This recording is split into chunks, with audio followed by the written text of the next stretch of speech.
Chapter 8. Majestic Caves. Mava slows down the hoverbike after continuously driving for days through the desert. They stop when they come upon a rich jungle full of tall trees, bushes, and colorful flowers. She looks at the dashboard and sees that the bike appears to be out of energy reserves. She slows down the bike and veers towards the ground. When she looks behind her, she sees that the other women appear to be peacefully asleep. Mava stops her bike fully as the energy completely runs out. She pulls out the old energy cells from the bike and replaces them with fully charged ones. Jendai wakes up and she hops off of the bike, leaving Leandra and Vorsha to rest on it. "What's going on, Mava?"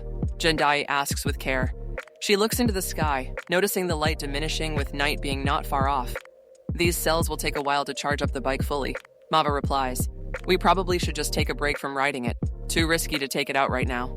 Mava looks over at Leandra sleeping. Jendai notices that Mava is looking over at them.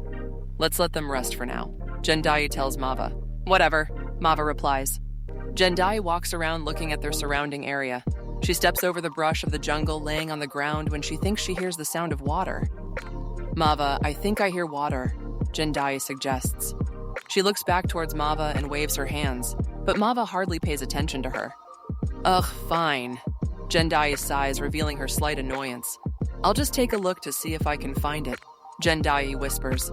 Jendai takes a few more steps forward, thinking there is ground beneath her covered in brush, but then she ends up falling down forward into a hole, the brush crackling and breaking beneath her feet. "Ah, Mava," Jendai yells as she falls into the hole. Mava looks over and sees Jendai falling in. By this point, Leandra and Vorsha wake up as well and they start running towards Jendai. She grasps for anything she can while falling down the hole. She gets a hold of some vines that are connected to the ground above and is able to gradually fall towards the cave floor. "Ow!"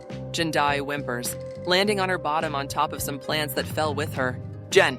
Leandra shouts. She walks to the edge of the hole that Jendai had fallen through and looks over the edge to see her sitting at the bottom of a cave. Mava and Vorsha also peer over the edge to see what's happening with her. "Are you okay?" Leandra yells into the cave. "My butt hurts a little bit, but other than that, I'm okay for now," Jendai states. She looks up at the three women, but can barely discern their faces with the sunlight glaring in her eyes. "I might be able to climb up somehow." She looks around at her surroundings, but cannot see any way to get back up from the opening she fell through. "I can't seem to find a way back up to you guys." Jendai feels panicked. "Let me try something," Leandra suggests.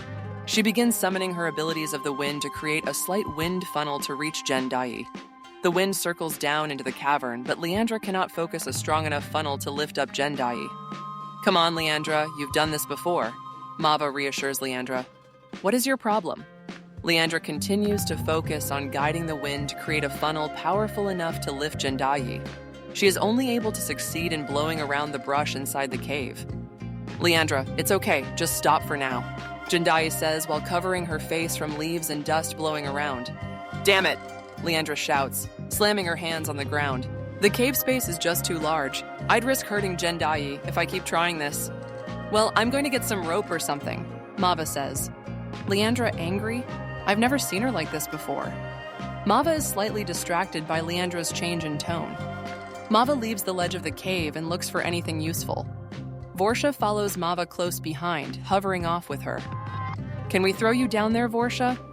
"If my crystal shatters, I don't know what will happen to me," Vorsha says. "I wouldn't risk it." "Why are you in that crystal anyway, Vorsha?" Mava asks. "Is now the time to talk about that?" Vorsha replies. "Just hang on, Jendai. We'll get you out of there," Leandra yells, reassuring her. "Okay, thank you guys. What would I do without you?" Jendai yells up at Leandra. Mava comes back sometime later with a rope she made from the plants in the area. She throws it down to Jendai and it reaches her. Jendai grabs onto the rope. "Now hang on," Leandra commands. Mava and Leandra begin pulling Jendai up, but the rope breaks after lifting her only a small distance. Jendai lands on her feet onto the cave floor. "Damn it," Mava yells. "Now you've got me saying that." Mava looks at Leandra. "Just hang on, Jendai. I think the hoverbike might be energized again. I think we can use it to get you out of here." Mava runs back to the bike, but realizes that it's not charged enough to be used again yet. She can see that it still has a few hours of charging to go. "Damn it!" Mava kicks her hoverbike and then walks back over to Leandra. "It's not going to work yet. We still need to wait a few hours." Mava tells Leandra and yells to Jendai. Didn't you already know that? Leandra asks. Mava pauses for a moment before replying. Yeah, but I am hoping for something different. Mava shakes her head. Jendai looks around the cave floor and can hear the running water that she had heard before through a corridor to her left. You guys, maybe I can find my own way out of here, Jendai yells. Pass me my gear, Jendai tells the two women. Leandra runs back to the bike and then back to the cave opening and throws down Jendai's gear, including her Illumin light. Jendai catches the gear, puts it on, and turns on the light. The cave lights up and Jendai can see her surroundings clearly now. You guys, see if you can follow the sound of the running water, and we might end up at the same spot, or you might find another entrance to this cave, Jendai shouts. I don't want to wait a few hours before getting out of here. Leandra, Mava, and Vorsha stare blankly at each other while trying to figure out what to do. I'll also sing from time to time when I see an opening above me, and you should be able to hear that too. I can hear where the water is running. Come on, this way, Vorsha says. We'll do that then, Jendai, Leandra yells.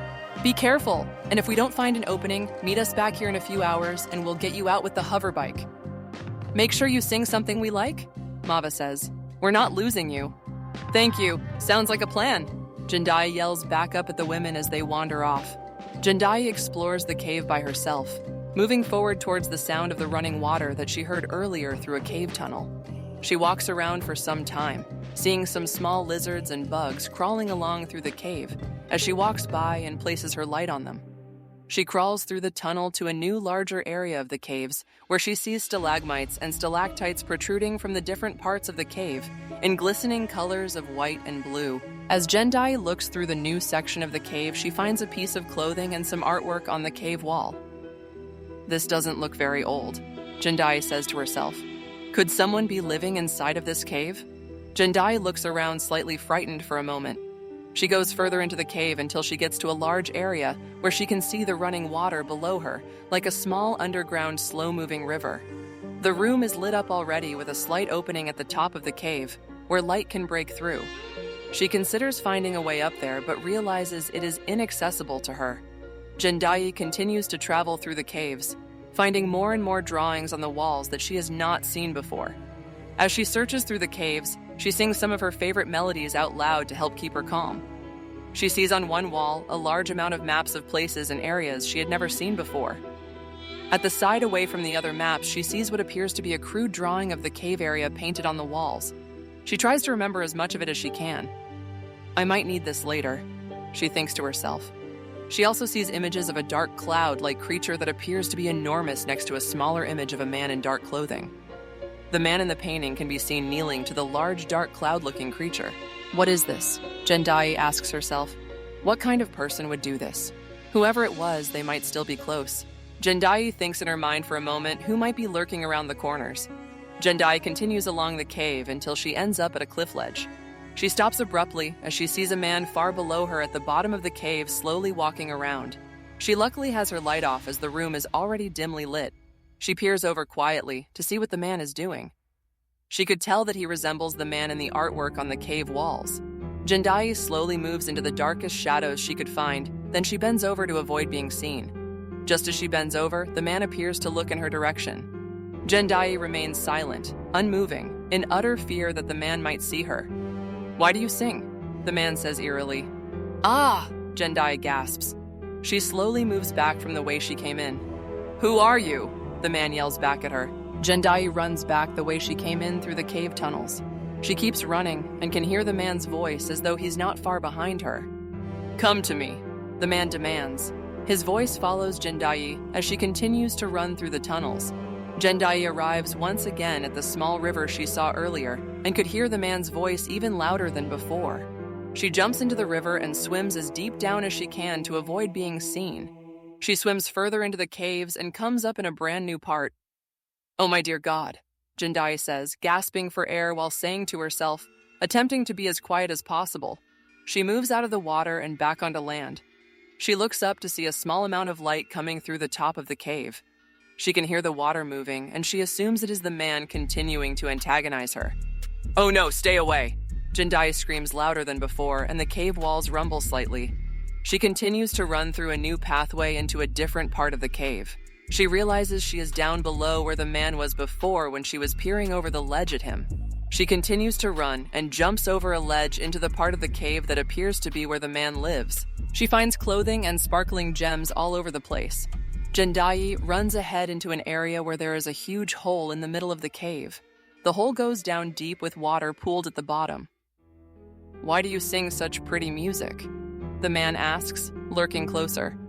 Jendai is startled to see he's caught up to her. "Whoever you are, I didn't mean to end up here in your tunnels," Jendai yells at him from across the cavern. "I fell down here and I'm looking for a way out. Leave me alone," Jendai thinks in her mind. "Who are you, though?" the man says, looking as though he's about to move closer. "You're light. You're bright. Unlike anything I've seen before. I am drawn to it. When you sing, you brighten up even more." "Don't come any closer, please," Jendai yells back. "I'll tell you my name. I'm Jendai." "What are you doing here? How could you live here alone for so long?" "In the dark," Jendai asks the man. "I just need to distract him long enough so I can find my exit and get out of here. I've been here for a long time, hiding," the man explains. "Why?" Jendai asks. Her breath still trembles as she tries to calm herself and slow down her breathing.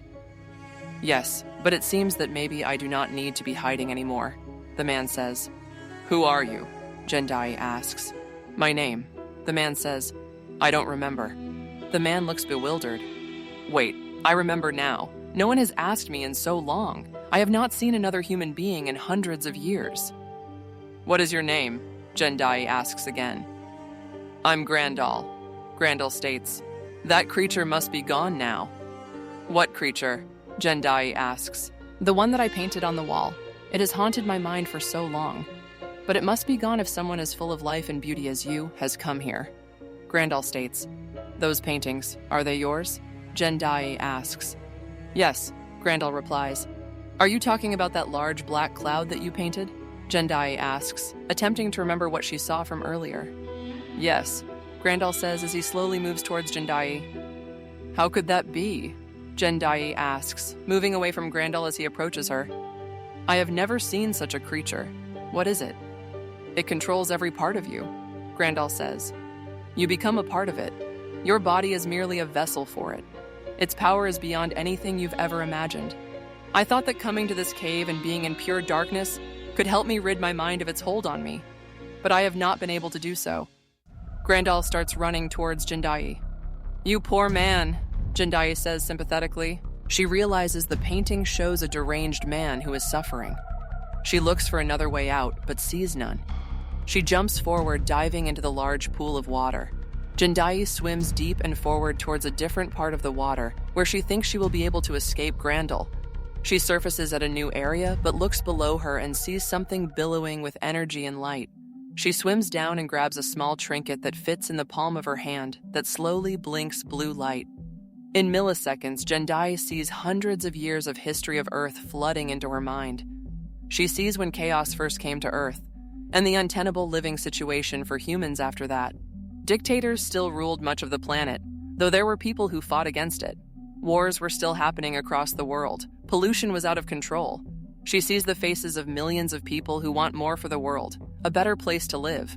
When Jendai sees the faces of the children being born into this world, she pulls away from the item and it dissolves in the water. A single tear drops down from her face. The Earth. Evil has been ruling our planet for far too long. Even before chaos had arrived, it seems. Jendai opens her eyes and looks in front of her underwater to see Grandal jumping into the water, swimming towards her. Jendai swims out of the water and sees a tunnel leading up towards what looks like the light of day. She runs towards it as she notices Grandal slowly stalking her. "Don't run from me!" Grandal yells in a maddening voice. "No!" Jendai screams back at Grandal. The walls around her begin to shake more vigorously than what she noticed before.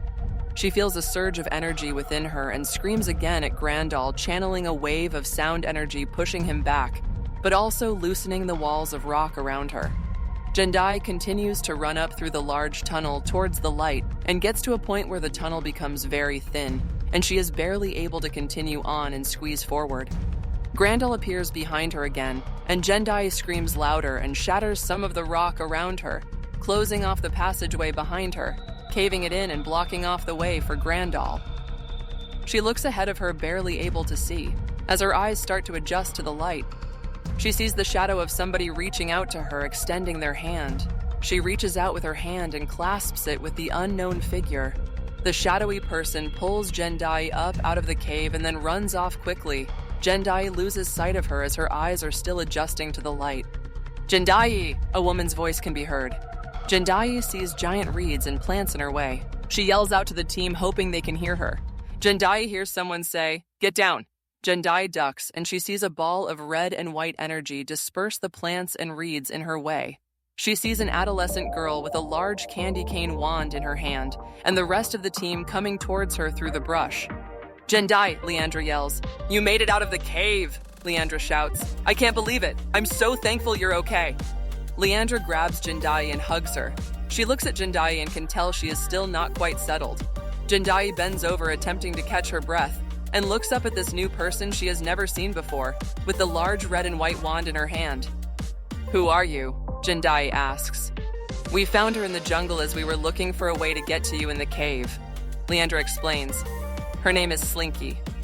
"Slinky?" Jendai asks. "Yes, that's my name," Slinky says while crossing her arms. She wears a pink and white outfit from head to toe with matching pink goggles. Her outfit has multiple patches and pockets with beaded jewelry around her neck. "I came looking for you guys. I heard about some people in the area that could help me with finding my hometown." Jendai seems hardly interested in having a conversation with the new woman on their team. She looks around as if looking for someone else. "Where did that other person go? The one that helped me get out of the cave?" Jendai asks, looking through the brush trying to find the person. "There was someone else here?" Mava asks. "Yes," Jendai says. "Can we cruise out of here?" Jendai asks the team. "What I saw down there was disturbing. On the positive end, I moved the rocks with my voice." Jendai stands up completely. "With your voice?" Leandra asks. "Well, let's talk about this on the way to my home city," Slinky suggests gleefully. "Come on, guys, please come this way." Slinky points the team in a different direction. "Let's get the bike first," Mava says, motioning towards the hover bike. "Oh, I forgot about that," Slinky says. The team continues along above the jungle on the hover bike and follows Slinky's directions towards her hometown, where she says she can probably help them. After traveling for a while, the team camps out in the jungle before continuing their journey the next day.